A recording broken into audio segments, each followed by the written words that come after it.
বন্ধু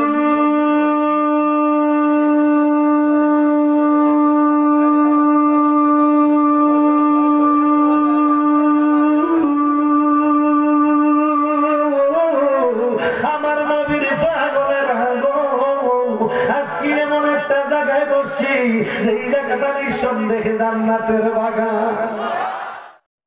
হাবেলি মিডিয়া, আহলে সুন্নাতুল জামাত, জান্নাতি মহল। আলহামদুলিল্লাহ আলহামদুলিল্লাহি রাব্বিল আলামিন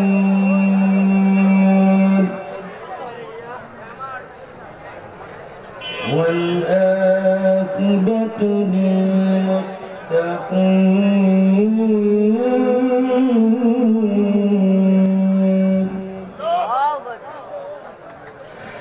الصلاة والسلام على من كان نبيا وآدم بين الماء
সবাই আমার সাথে বলুন আউযু বিল্লাহি মিনাশ শাইতানির রাজিম বলুন বিসমিল্লাহির রাহমানির রাহিম।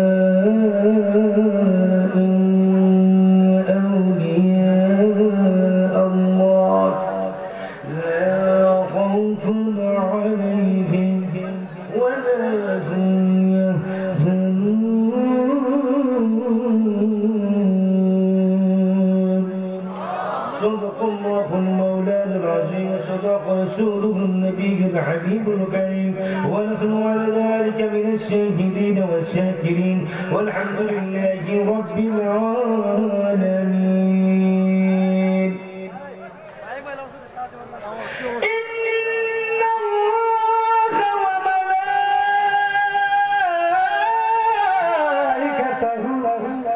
يصلون على النبي يا أيها الذين آمنوا صلوا عليه وسلموا تسليما. আমরা অল্প কিছুক্ষণ সময় কয়েক মিনিট 2-3 মিনিট আল্লাহ রসুল পাক সরকার কায়নাতের নৌকায় উঠতে চাই, রাজি আছেন কিনা? আপনারা গজল গান ছেড়ে দিয়ে নৌকা মাঝি যাব মদিনা। মদিনা যেতে চান? আমরা হারিয়ে যাই কক্সবাজার, বিভিন্ন জায়গায় প্রোগ্রামে যখন রওনা হই ব্যানার দেখতে পাই, চলো বন্ধু হারিয়ে যাই সমুদ্র সৈকতে ঝিনুক কুড়াতে। আর এই মুহূর্তে চলো বন্ধু হারিয়ে যাই মদিনাতে নবীর কদম শরীফে। যদি হারিয়ে যেতে চাই কিছুক্ষণের জন্য যার যতটুকু আওয়াজ আছে সেই আওয়াজটুকু আমার নবীর জন্য উৎসর্গ করে দিতে রাজি আছি কিনা? কার প্রেমের পরিধি, কার প্রেমের বোল্ট কত পাওয়ার বেশি একটু দেখতে চাই। আমার সাথে বলুন আল্লাহুম্মা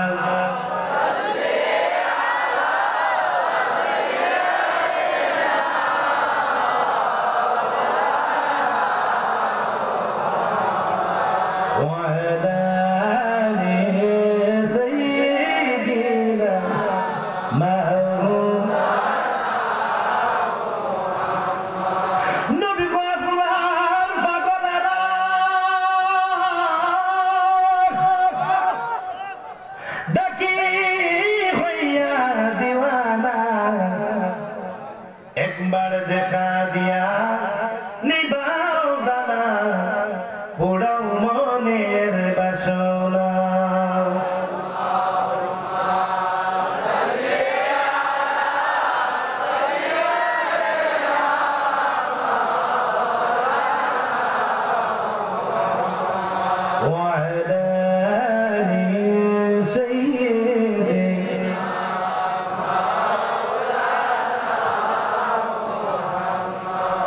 শিখাইয়া প্রেমের খেলা কই লুকাইয়া কামলে ওয়ালা একবার দেখা দিয়া নিবাও জ্বালা নবী গো পুরাও মনের বাসনা। আল্লাহুম্মা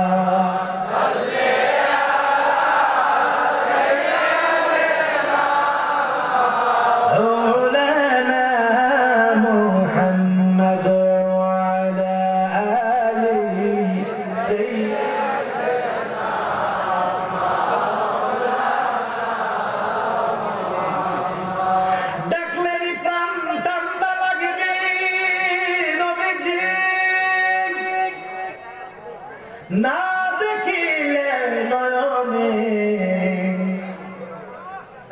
দয়া করে ওগো নবীজি একবার দাও দেখা স্বপনে। আল্লাহুম্মা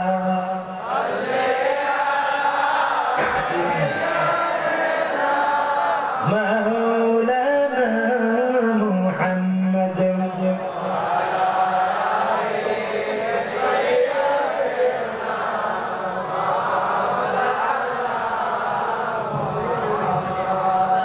নবী গো আপনার ভালোবাসায়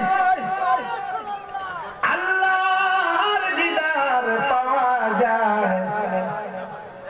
নবী গো আপনার ভালোবাসায় আল্লাহর ওয়ালি হওয়া যায়। আল্লাহুম্মা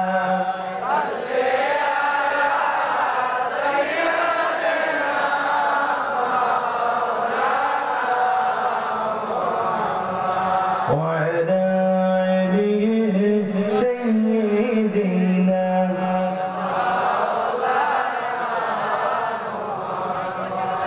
অন্ধকার কবরে তুমি না থাকিলে কেমন থাকিব গো আমি একা। দয়াল নবী গো তুমি মরণ কালে দিও আমায় দেখা। বলো দয়াল নবী গো তুমি মরণ কালে দিও অন্ধকার কবরে তুমি না থাকিলে অন্ধকার কবরে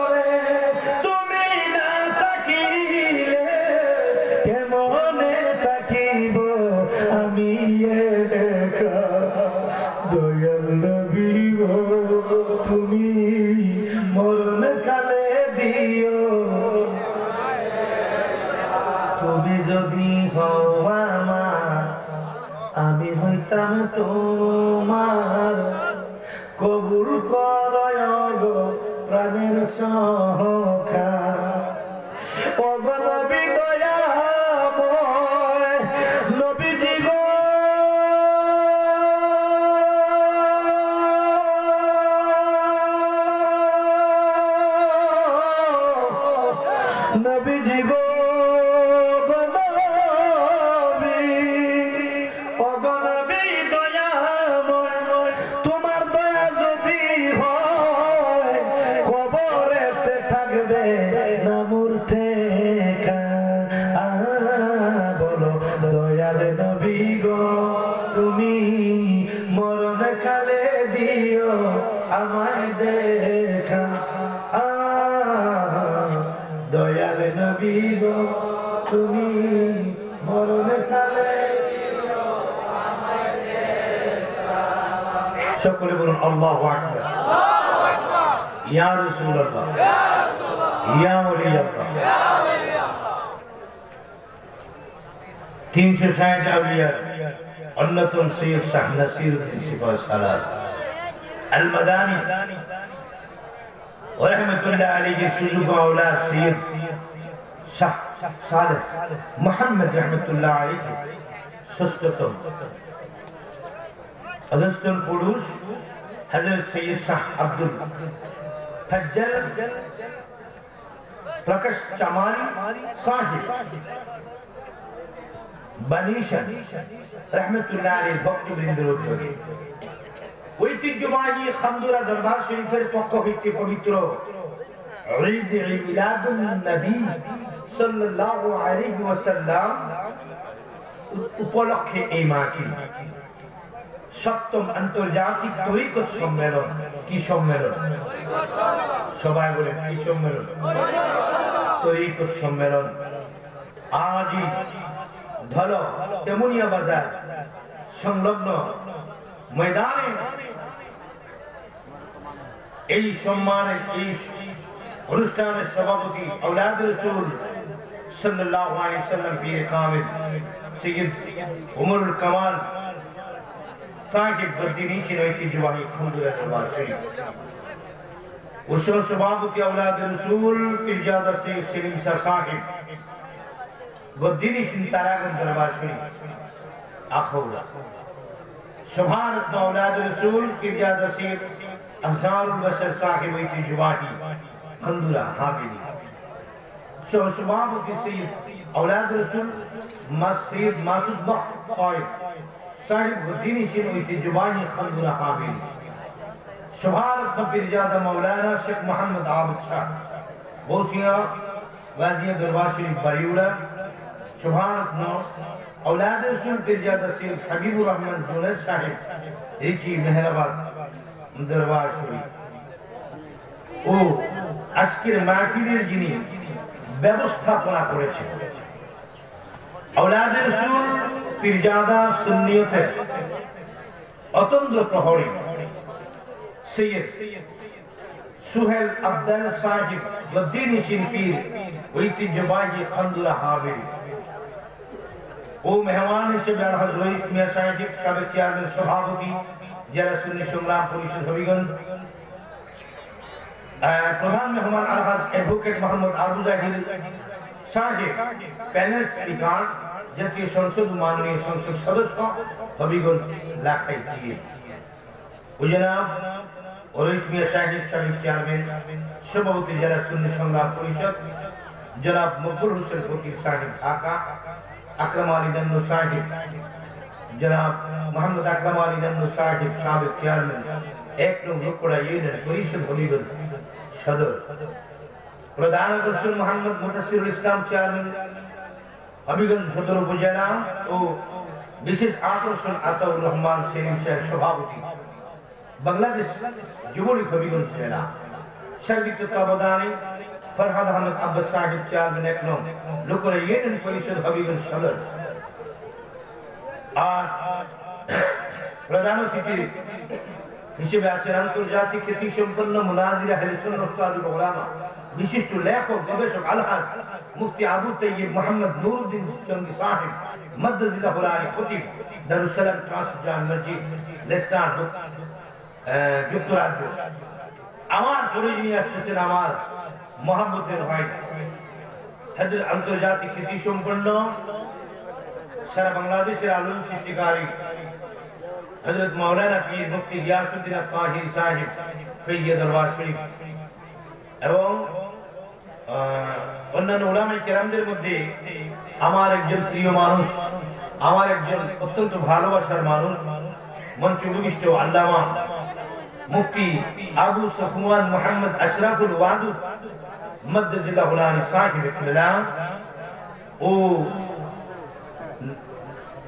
নাজত মোহাম্মদ শাহ আলম জাদি সাহিব খাদেম নরসিং শাহ দরবার শরীফ আমার আগে যিনি আলোচনা করেছেন আবু তৈয়ব মুজাহিদি সাহিব সহ অত্র এলাকার স্থানীয় উলামায়ে কেরাম অনেক অতিথিবৃন্দ রয়েছে। বিশেষ করে মঞ্চে উপবিষ্ট আছেন যারা খান্দুরা দরবার শরীফের একজন রত্ন আওলাদ রাসূল সৈয়দ নোমান সাহেব বললে আমরা যাকে চিনি, সাদুল ইসলাম নোমান সাহেব সহ উপস্থিত মঞ্চ অনেক সম্মানিত ব্যক্তিবর্গ, বিশিষ্ট ব্যক্তিবর্গ, উলামায়ে কেরাম, বিশেষ করে আজকের এই প্যান্ডেলের বাহিরে প্যান্ডেলে যা আছে তার চেয়ে বেশি প্যান্ডেলের বাহিরে আছে, জায়গা হচ্ছে না, ঠিক না বেশি। তারপরে পিছনে আরেকটা প্যান্ডেল আছে প্রজেক্টরের মাধ্যমে, তারপরে আছে মা বোনদের প্যান্ডেল। এটা কি মাহফিল না ইজতেমা বোঝাই যাচ্ছে না, এত লোকের সমাগম। আপনাদের এই লোকগুলো যারা আছেন আশা করি সবগুলো আশিকে রাসূল। আমি জানি সবাই নবীর পাগল, তাই হয় আমি সকল আশিকে রাসূলদের সালামের জবাবটা একটু দেখতে চাই কেমন হয়। আবার সালাম দিচ্ছি, আসসালামু আলাইকুম ওয়া রাহমাতুল্লাহি ওয়া বারাকাতুহু। মাশাআল্লাহ, অনেক সুন্দর হয়েছে। মহান আল্লাহ পাক রব্বুল আলামিনের দরবারে শুকরিয়া জানাচ্ছি, ইয়া আল্লাহ পাক রব্বুল আলামিন আমাদেরকে আজকে এই মাহফিলে উপস্থিত হওয়ার তৌফিক দিয়েছেন। সেই আল্লাহকে থ্যাংক ইউ বলবো না আলহামদুলিল্লাহ বলবো? আর জোরে বলেন কি বলবো? জোরে বলেন আলহামদুলিল্লাহ। সাথে সাথে সালাম জানাচ্ছি যিনি আজকের মাহফিলের খবর, মাহফিলের প্রতি খবর আছেন, নজর আছেন, দৃষ্টি আছেন, দেখেন, জানেন, শুনেন এবং এই মাহফিল থেকে যে যতটুকু রহমত নিয়ে যাবেন ওই রহমত যার হাত মোবারক থেকে আমরা পাবো। তিনি হচ্ছেন কে? রাহমাতুল লিল আলামিন। বলো রাহমাতুল লিল আলামিন। ওই রাসূল পাককে জোরে চিৎকার দিয়ে একবার বলুন ইয়া রাসূলুল্লাহ। আরেকবার বলি, আরেকবার বলি।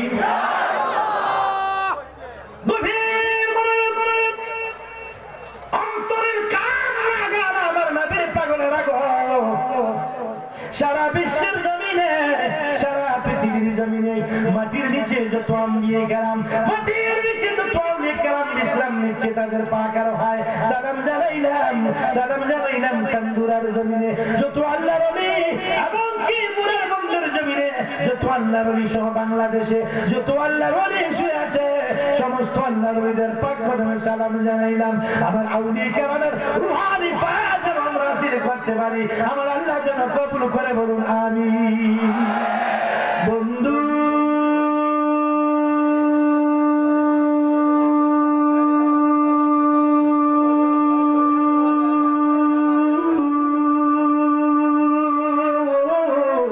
আমার নবীর পাগলের আগো, আজকে এমন একটা জায়গায় বসছি সেই জায়গাটা নিঃসন্দেহে জান্নাতের বাগান।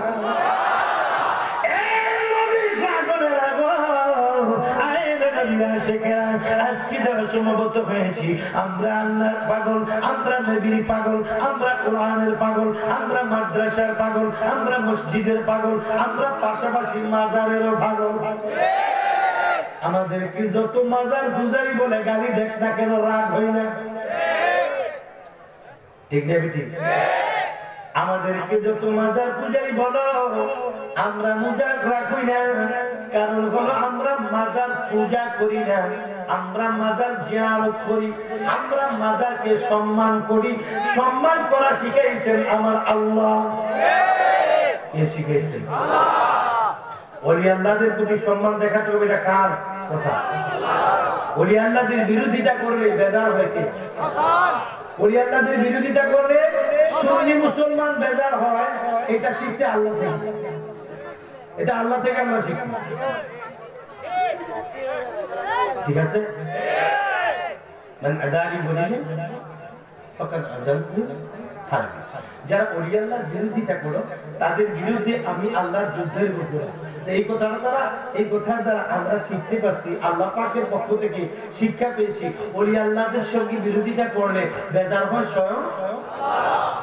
স্বয়ং আমরা সম্মান করি, জিয়ারতের মাধ্যমে সম্মান করি, পূজা করি না। পূজা করে হিন্দুরা মূর্তিকে, ঠিক না ঠিক? পূজা করে হিন্দুরা মূর্তিকে, আমরা আল্লাহ জিন্দা বলিকে। মূর্তি তো, মূর্তির ভিতরে প্রাণ নেই। মূর্তির ভিতরে কি নাই? প্রাণ নেই। মূর্তি কথা বলতে পারে না, মূর্তির ভিতরে প্রাণ নাই, মূর্তি কথা বলতে পারে না।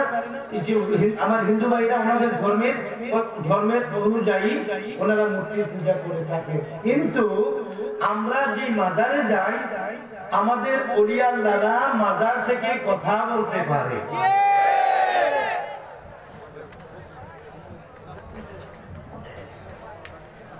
মনে হয় সম্মানিত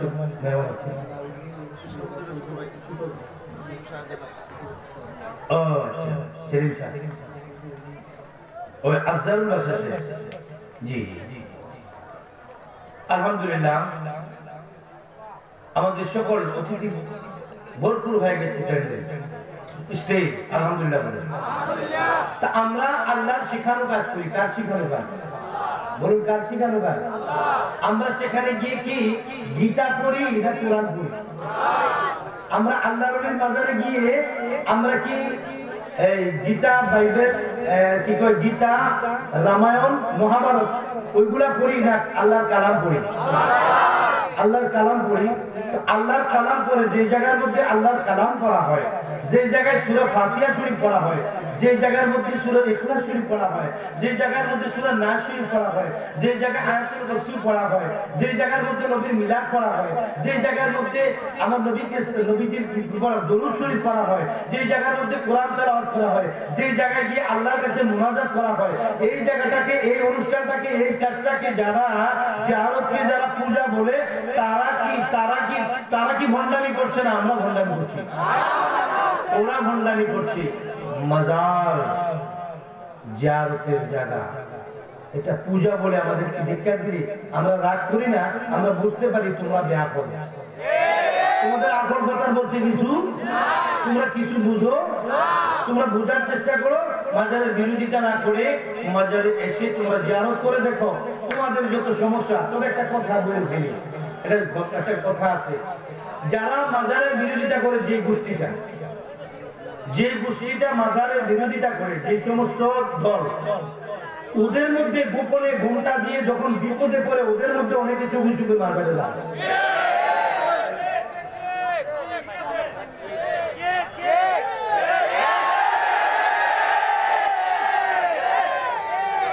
আমি এক হুজুর হাতে কাছে ধরছি,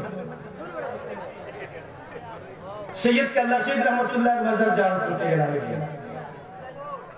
যাওয়ার পরে একজন বক্তা ওয়াজ করে মাজারের বিরুদ্ধে, মাজারে যাওয়া শিরক, এবং আমাদেরকে বলে সিন্নিকুর, কি বলে?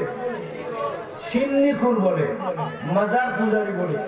দেখি টুপি একটা লাগাইছে, ওই যে লাগাইয়ে তারপরে একদম ঘন্টাটা এইভাবে, ঘন্টা এইভাবে একদম শুধু নাকটা দেখা যায়, টুপি একটা লাগাইছে, তাও টুপিটা অন্যরকম এভাবে ঘন্টা দিয়েছে দিয়া আপনার মাজারে গেছে, যে অনেকক্ষণ পর্যন্ত কান্নাকাটি করতেছে। কাল্লা শহীদ রহমতুল্লাহ আলাইহির মাজারে লোকটা কান্নাকাটি করতেছে, খুব দোয়া টোয়া করলেন, কান্নাকাটি করলেন, একদম আল্লাহর কাছে মানে খুব কান্নাকাটি করলেন। করার পরে কান্না দেখে আমি একটু ভালো করে তাকিয়ে দেখলাম এভাবে আমিন বলে মশা দিয়েছে না, কাপড় কাজ করছে, তরুণ দেই, সাপ দেই, কালা ছাড় শরীরে বলতে কালা ছাড় আমি চিনছি। তা আমি পিছনে লাগছি, যাইতে পিছনে একদম মাজার পাড়ি অনেক দূরে গিয়া আজকে মোহতারাম কেমন আছেন জড়াই বসছেন। আমার উদ্দেশ্য হলো, আমি যে আপনাকে দেখছি এটা আপনি বোঝেন, আমি যে আপনাকে দেখছি এটা প্রমাণ করে দিলাম মোহতারাম কেমন আছেন। আপনি যতক্ষণ জিয়ারত করেন আমাদের চোখের পানি দিয়ে আমার হাটে লাগছে। আচ্ছা আসুন বসুন, চা খাই। তো চা খাই, বস ভাই প্লিজ চা লাগবে, আজকে আপনাকে চা খাওয়া সমস্যাটা কি, ওনার একটা সমস্যার কথা বলবেন, এখানে কেন আসছেন? একটা সমস্যায় পড়ছি, আরেকবার একটা সমস্যা বলছিলাম।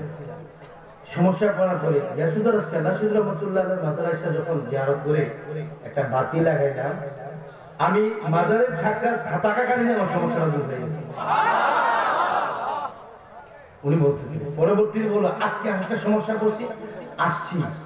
তখন আমি পেস দিয়াতে ধরছি, ধরার পরে তো ভাই আপনার হাতে ধরছি, ভাই আপনি একজন বক্তা, আমি একজন বক্তা, আমারে আপনি স্মরণ দিয়েন না, এটা আপনার বন্ধু হিসেবে পার্সোনাল কথা মনে করা আসতে আমার বন্ধু, এটা আপনি ইয়ে করেন না, এটা আপনি এখানে আমাকে পেঁচাপিচি করেন না, এটা আসলে আপদ বিপদ। ডাক্তারের কাছে যেমন মানুষ যায় চিকিৎসার জন্য, বিপদে পড়লো রোগের কারণে, আমি এইটা মনে করে আসছি।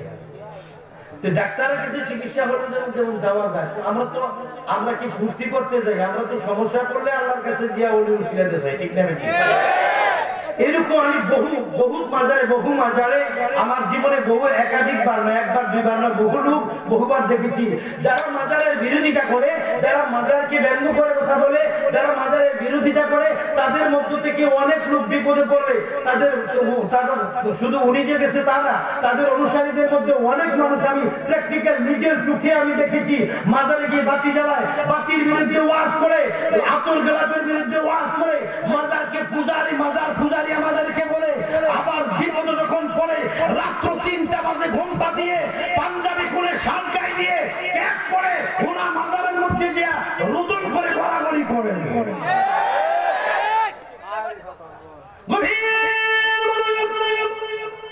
অন্তরের কান লাগান নবীর পাগলেরা গো, নবীর পাগলেরা, আল্লাহ পাক রব্বুল আলামিন, আমার দয়াল আল্লাহ পাক রব্বুল আলামিন, আমার দয়া আল্লাহ পাক কি করেছেন, যাদেরকে বন্ধু বলে ডাক দিছে, ওই বন্ধুদের কাছে যখন যাইয়া বন্ধুদের উসিলা দিয়া যখন আপনি কিছু চাইবেন, আমার আল্লাহ ডাক দেয়া কয়, বন্ধু বন্ধু গো বান্দা, আমি তোমাকে নাকচ করে দিতে পারতাম, কিন্তু আমার বন্ধুর কারণে, আমার বন্ধুর উসিলা দেওয়ার কারণে গো আমি আল্লাহ পাক রব্বুল আলামিন আমার বন্ধুর সম্মান রাখতে যাইয়া তোমার বিপদ আপদ যত ছিল আমি আল্লাহ পাক রব্বুল আলামিন খালাস করে দিয়েছি। এই ধরনের একটা মাজার এখানে আছে আমার বন্ধুরা, ওই মাজার শরীফে যিনি শুয়ে আছেন ওনাকে সালাম জানাইলাম আমার ভাইয়েরা, আমার বন্ধু নবীর মনোযোগ, অন্তরের কান লাগান আমার নবীর পাগলের আগো। আজকে আমাকে বিষয় দিয়েছে, সময় আজকে কম দিলে আমি বেশি খুশি হবো। বিষয় যেটা দিচ্ছে এইটার সময়, এই সময় সারা পাবে না, তারপরে কম দিলে খুশি হবো। কারণ কি জানেন? ঘটনা আছে। ঘটনাটা হলো কি জানেন? ঘটনাটা হলো গতকাল রাতে আমার দরবারে উরুস গিয়েছে। আমার আব্বাজানের পঞ্চম উরুস ছিল গতকাল, এই অবস্থায় ছিল। আমার আজকে 3 দিন খাবারের মাত্রার প্রয়োজন নাই, ঘুম নাই, গলা বসে গেছে, না ঘুমাইতে সারাদিন ভক্ত মুরিদ বিদায় করতে করতে আমার অবস্থা খারাপ। এরপরে এখানে মারা দিয়ে আসছি, বিশ্বাস করেন 3 দিন পর্যন্ত আমি ঘুম নাই আমার, আমি একদম খুব ক্লান্ত। একজন 80 বছরের বয়সের একটা লোকের শারীরিক যে এনার্জি, আমার মধ্যে সেই এনার্জিটা স্টেজে আসার পূর্ব মুহূর্ত ছিল। আমি গাড়ি থেকে নামার পথে আমি একটা মোনাজাত দিয়ে আমি এই মাজারে একটা সালাম দিছি, দিয়ে আমি পাক পাঞ্জাতুল আলাইহিসসালামকে সালাম দিয়ে আমি একটু আল্লাহর কাছে ফরিয়াদ করছি, আমার কিছু বলার তৌফিক দিও, গলাটা বসে গেছে, শরীরের মধ্যে একটু শক্তি দাও, নইলে বেইজ্জত হবো। কত হাজার মানুষ, কিশোরের মানুষগুলো দেখা যায় না, এর চেয়ে বেশি মানুষ পাশে হাঁটাহাঁটি, এর চেয়ে বেশি মানুষ দোকানপাটের মধ্যে, এত মানুষ আশা করে আসছে আমার আলোচনা শুনবে। আল্লাহ আমাকে একটু শক্তি দাও। তো দেখি যতটুকু বাড়ি, কারণ একজন শারীরিকভাবে খুব ক্লান্ত। গতকাল উরুস, একটা লোক একটা উরুস করার পরে পরের দিন দাওয়াত রাখে বলে, কিন্তু দাওয়াতটা রেখেছি কারণ কেন জানেন? সুহেল আব্দুল সাহেব নাদ্দাজিল্লাহ বুলারি আমাকে ভালোবাসেন এবং উনি এটা আওলাদের, উনি একজন ওলির খানদানের একটা গোলাপ ফুল, আলহামদুলিল্লাহ ওলির খানদানের একটি গোলাপ ফুল, সেই জন্য কষ্ট হলেও দাওয়াতটা রেখেছি। তা আমি আমাকে একটা বিষয় দেওয়া হয়েছে, পুরান বিষয়। এই বিষয় যে ওয়াজটা যখন ইউটিউব বের হয়নি, যখন ফেসবুক বের হয়নি, যখন আপনার এই প্রযুক্তি কোনো কিছু বাজারে আসে না। আজ থেকে সর্বপ্রথম এই আলোচনাটা আমি 16 বছর আগে যখন ছিল কি ছিল, ওই অডিও এবং সিডি বের হয়েছিল, সিডি নতুন যখন সিডি বের হয়, অডিও এবং সিডি বের হয়েছিল, তখন সেই যুগে নতুন যখন সিডি মানে অডিও সিডি বের হয়, ওই সময় আজ থেকে প্রায় 16 বছর আগে ওয়াজটা আমি করছিলাম। অডিওর যুগে ওয়াজটা আসছে আমার 16 বছর আগের ওয়াজটা। ইতিমধ্যে আরো 4-5 জায়গা আমাকে বিষয়টা দিচ্ছে, দেওয়ার পরে ওয়াজটা আমি করছি, করার পরে সবাই ইউটিউবে ছাড়ছে। আজকে ওই বিষয়টা আমাকে দিচ্ছে। এখন মানুষ মনে করবে যে ওয়াজটা করি শুধু এই ওয়াজ, যেখানে ইউটিউবে ঢুকে শুধু উনি এই ওয়াজটা করে, আর কোনো ওয়াজ জানে না, বিপদে পড়ছি। কিন্তু সবার আকাঙ্ক্ষা এই ওয়াজটা আমরা এতদিন শুনছি ক্যাসেটে, শুনছি ইউটিউবে, শুনছি মেমোরিতে, শুনছি মোবাইলে, আজকে শুনবো সরাসরি। এটাই তো দাবি নাকি? এইটাই তো দাবি নাকি? 16 বছরের আগের কণ্ঠটা তো ফিরে আসছে, আজকে আনা যাবে কিনা তাও জানি না, সেই মতো ঘুরে মজা লাগে করতে পারবো কিনা জানি না, তবে চেষ্টা করব। আমি ওয়াজটা কি একজন আল্লাহর ওলি নিজের জানাজা নিজে করছে, সুবহানাল্লাহ, কি আমি বুঝতে পারলাম? নিয়মিত ওয়াজ মাহফিল পেতে চ্যানেলটি সাবস্ক্রাইব করে বেল আইকনে প্রেস করুন।